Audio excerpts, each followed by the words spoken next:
ప్రియమైన దేవుని బిడ్డారా, యేసుక్రీస్తు వారి నామమున మీకు వందనాలు. ఈరోజు ఒక సత్యాన్ని మీకు తెలియజేయాలని ఆశపడుతున్నాను. అదేమిటంటే, దేవుడు ఎవరి కోరికను నెరవేరుస్తాడు.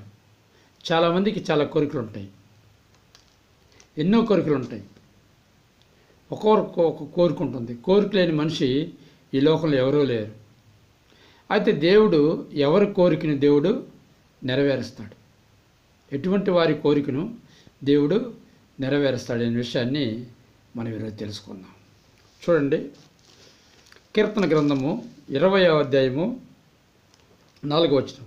నీ కోరికను సిద్ధింపజేసి నీ ఆలోచన యావత్తను సఫలపరచును గాక. ప్రార్థన. ప్రభువా, నీకు స్తోత్రాలు. ఈ వాక్యాన్ని దీవించి ఆశ్రయించి నీ బిడ్డతో మాట్లాడమని యేసు నామమున అడుగుతున్నాను తండ్రి, ఆమేన్. నీ కోరిక నెరవేర్చి నీ కోరికను సిద్ధింపజేసి నీ ఆలోచన యావత్తును సఫలపరచును గాక. నీ కోరికను సిద్ధింపజేసి నీ ఆలోచన యావత్తును సఫలపరచును గాక. ప్రియ సహోదరుడా, సహోదరి, ఈ వాక్యం వింటున్న నీవు ఈరోజు దేవుడు నీ కోరికను ఎటువంటిదైనా సరే, ఎంత పెద్దదైనా సరే, ఎంత చిన్నదైనా సరే, నీ కోరికను దేవుడు నెరవేర్చాలని ఆశపడుతూ ఉన్నాడు. నీ కోరికను దేవుడు నెరవేర్చాలని ఆశపడుతూ ఉన్నాడు. ఇప్పటి వరకు నీ కోరిక నెరవేర్చకపోయి ఉండొచ్చు, నెరవేరకుండా ఉండొచ్చు. ఎన్నో ప్రయత్నాలు చేయొచ్చు, ఎంతో చేయొచ్చు, ఎన్నో రోజులు ప్రార్థన చేయొచ్చు, ఉపవాసం ప్రార్థన చేయొచ్చు, ఎన్నో ప్రయత్నాలు చేసి ఉండొచ్చు, ఎంతో ప్రయత్నం చేసి ఉండొచ్చు. అయినప్పటికీ నీ కోరిక నెరవేరక ఉండొచ్చు. అయితే దేవుడు అన్నాడు, ఈరోజు నేను నీ కోరికను నెరవేరుస్తాను. ఒకవేళ నీ కోరిక నెరవేరడానికి చెయ్యి దాటిపోయి ఉండొచ్చు, అయితే దేవుడు చెయ్యి దాటిపోలేదు. అయితే నీ కోరిక నెరవేరాలంటే ఎప్పుడు నెరవేరుతుంది నీ కోరిక? దేవుడు నీ కోరికను నెరవేర్చాలంటే ఎప్పుడు దేవుడు నీ కోరికను నెరవేరుస్తాడు అనేది తెలుసుకోవాలి. ఎలా ఉంటే నీ కోరికను దేవుడు నెరవేరుస్తాడు? ఎలా ఉంటే నీ కోరికను దేవుడు నెరవేరుస్తారు? ఎటువంటి వారి కోరికను నెరవేరుస్తాడు? అందరికీ కోరికలు ఉంటాయి, కానీ అందరి కోరికలు కూడా దేవుని దగ్గరికి వచ్చినప్పుడు అందరి కోరికలు నెరవేరట్లేదు. కొందరు కోరికలు నెరవేరుతున్నాయి, అందరి ఆలోచనలు నెరవేరట్లేదు, కొందరు ఆలోచన నెరవేరుతున్నాయి. అయితే కొందరికి ఎందుకు నెరవేరుతున్నాయి, కొందరికి ఎందుకు నెరవేరట్లేదు? దేవుడు పక్షపాత? దేవుని దృష్టిలో అందరూ సామాన్లే కదా, అందరూ దేవుని బిడ్డలే కదా. మరి కొందరికే దేవుడు ఎందుకు నెరవేరుస్తున్నాడు, కొందరికి ఎందుకు దేవుడు నెరవేర్చలేకపోతున్నాడు అనే విషయాన్ని మనం తెలుసుకుందాం. చాలామందికి సందేహాలు వస్తాయి. అయితే బైబిల్ను మనం చూసినట్లయితే కీర్తన గ్రంథము 140వ అధ్యాయము 145వ అధ్యాయం 145వ అధ్యాయము 19వ వచనం చూస్తే, తన యందు భయభక్తులు గల వారి కోరిక ఆయన నెరవేర్చును, వారి మొర ఆలకించి వారిని రక్షించును. చూసారండి, తన యందు భయభక్తులు గల వారి కోరిక మాత్రమే దేవుడు నెరవేరుస్తాడు. చర్చికి వచ్చిన అందరి కోరిక దేవుడు నెరవేర్చడు. ఎందుకంటే అందరికి భయభక్తులు ఉండవు. కొందరు చూద్దామని వస్తారు, కొందరు విందామని వస్తారు, కొందరు జ్ఞానం తెలుసుకుందని వస్తారు, కొందరు భయంతో భక్తితో వస్తారు, కొందరు పవిత్రతో వస్తారు. ఎవరైతే భయము భక్తి కలిగి చెడుతనాన్ని వదిలిపెట్టి దేవుళ్ళు పవిత్రంగా జీవిస్తూ దేవుడే సర్వస్వంగా అనుకుంటారో వారి కోరికలు మాత్రం దేవుడు తప్పకుండా నెరవేరుస్తాడు. తప్పకుండా నెరవేరుస్తాడు. దేవుని యందు భయము కలిగి ఉండాలా, భక్తి కలిగి ఉండాలా. ఎవరైతే దేవుని యందు భయము భక్తి కలిగి ఉంటారో వారి కోరికను దేవుడు తప్పకుండా నెరవేరుస్తాడు. కొంతమందికి భయం ఉంటుంది, భక్తి ఉండదు. కొంతమందికి భక్తి ఉంటుంది, భయం ఉండదు. అర్థమవుతుందండి?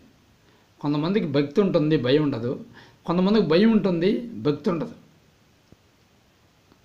కనుక ఒక బండికి 2 చక్రాలు ఎలాంటివో ఒక క్రైస్తవుడికి, క్రీస్తు బిడ్డకి భయము భక్తి అనేది 2 చక్రాలు లాంటివి. కనుక భయము కలిగి ఉండాలా, భక్తి కలిగి ఉండాలా. ఎవరైతే భయము భక్తి కలిగి ఉంటారు ఈ లోకంలో వారి కోరికను దేవుడు తప్పకుండా నెరవేరుస్తాడు.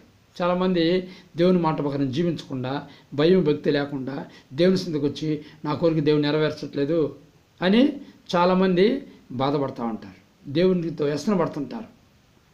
వాళ్ళు ఎన్నో ఉపవాస ప్రార్థనలు చేస్తుంటారు, ఎంతో పాటలు పాడుతుంటారు, కానుకలు ఇస్తుంటారు, ఎవడ మీటింగ్ ఆడ వెళ్తుంటారు, కానీ వాళ్ళు దేవుని యందు భయభక్తి కలిగి జీవించరు. అర్థమవుతుందండి. దేవుని యందు భయభక్తి కలిగి జీవించడం అంటే దేవుడు చెప్పిన మాట ప్రకారం జీవించడం.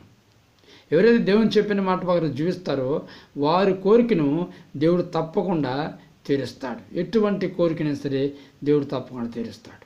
కనుక నీ కోరికను దేవుడు తీర్చాలంటే నీవు దేవుని యందు భయం కలిగి ఉండాలి. ఎవరైతే భయము భక్తి కలిగి ఉంటారో వాళ్ళ కోరికను దేవుడు తప్పకుండా నెరవేరుస్తాడు. కనుక చాలా రోజుల నుంచి ఒకవేళ నీ కోరిక నెరవేరట్లేదంటే లోపం దేవుళ్ళే లేదు, నీలోనే ఉంది. ప్రియ సహోదరి సహోదరుడా, నీ కోరిక ఈరోజు నెరవేరాలంటే దేవుని యందు భయము భక్తి కలిగి ఉండు. ఇంకా సంతానం లేదా? సంతానం కావాలని కోరుకుందా? అది దేవుని యందు భయము భక్తి కలిగి ఉండు. ఉద్యోగం రావాలని కోరుకుందా? దేవుని యందు భయము భక్తి కలిగి ఉండు. లేదా అప్పులు తీరాలని కోరుకుందా? దేవుని యందు భయము భక్తి కలిగి ఉండు. లేదా పంటలు బాగా పండాలని కోరుకుందా? దేవుని యందు భయం భక్తి కలిగి ఉండు. లేకపోతే అనుకుని నెరవేరాలని కోరుకుందా? దేవుని యందు భయం భక్తి కలిగి ఉండు. మంచి జ్ఞానం కావాలని కోరుకుందా? దేవుని యందు భయం భక్తి కలిగి ఉండు. మంచిగా పరీక్షలు రాసి పాస్ అవ్వాలని కోరుకుందా? దేవుని యందు భయం భక్తి కలిగి ఉండు. వ్యాపారంలో మంచి లాభం రావాలని కోరుకుందా? దేవుని యందు భయం భక్తి కలిగి జీవించు. అప్పుడు తప్పకుండా నీ కోరికను దేవుడు నెరవేరుస్తాడు. కనుక ప్రియమైన ఏమిటో గమనించండి, దేవుని యందు భయం భక్తి ఎవరైతే ఉంటుందో వాళ్ళ కోరికను దేవుడు తప్పకుండా నెరవేరుస్తాడు. మరి నీకు భయం భక్తి ఉందా? ఉంటే ఈరోజు నుంచి ప్రార్థన చేయి. ఈరోజు నుంచి దేవుని ప్రకారం జీవించు. తప్పకుండా నీ కోరిక నెరవేరుతుంది. నువ్వు బాధపడద్దు, దుఃఖపడద్దు, దిగులు పడద్దు. ఆయన నీ కోరికను తప్పకుండా నెరవేరుస్తాడు. మాట ఇచ్చిన దేవుడు నమ్మదగిన దేవుడు. అది గుర్తుపెట్టుకో. ప్రార్థన చేసుకుందాం.